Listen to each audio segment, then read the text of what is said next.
Bu darsimizda fayl menlar qatori bilan tanishib chiqamiz. Fayl menlar qatorida quyidagi oynalar mavjud. Svideniya bu o'sha fayl, ya'ni jadval haqida ma'lumot beruvchi oyna hisoblanadi. Siz bu tomondan zashta qilsangiz bo'ladi, ya'ni o'sha Excel faylingiz, ya'ni knigangizda yoki bo'lmasa jadval deb hisoblab olsak, o'sha jadvalga parol qilib olsangiz bo'ladi.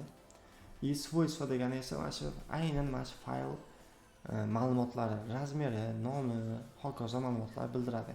Bu qachon yaratilganligi yoki bo'lmasa qachon tahrirlanganligi yoki buni qaysi fayldan chiqarib yaratganligingizni ko'rsatib o'tib ketadi. Sajdat esa bu yangi jadvalni yaratib olish. Xohlasangiz siz oddiy, ya'ni pustoy hech qanday ma'lumotga ega bo'lmagan jadval yaratasiz, xohlasangiz tayyor shablonlar asosida jadvalni yaratib olasiz. Открыть esa oxirgi, mana последний deb oxirgi ochilgan hujjatlaringizni ochib beradi. Obzor esa o'sha aynan sizga kerak bo'lgan joy maytda yo'q bo'lsa o'shani ochib olsangiz bo'ladi. Сохранить va сохранить как. Сохранить bu saqlab qo'yish, сохранить как esa bu tushuntirib o'tib ketaman. Qarang, birinchi yangi hujjat ochganingizda siz albatta сохранить qilib olasiz, ya'ni bir marta сохранить qilib olasiz.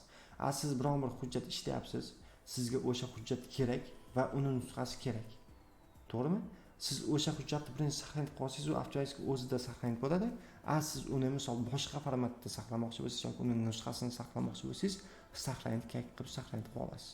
Pechat bo'limi esa bu printerlardan chiqarish uchun kerak bo'ladigan qator hisoblanadi. Общий dastur esa bu boshqa kompyuterga dastur berish hisoblanadi.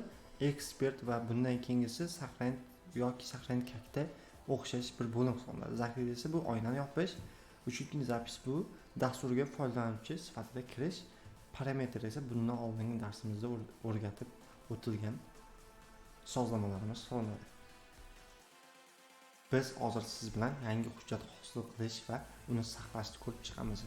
Fayl menlar qatorida Sajdat degan oynamiz bor va pustoy list sajdat qildik. Mana bu pustoy listimiz. Endi buni qanday qilib qilamiz? Bironta so'z yoza olamiz. Aytdik,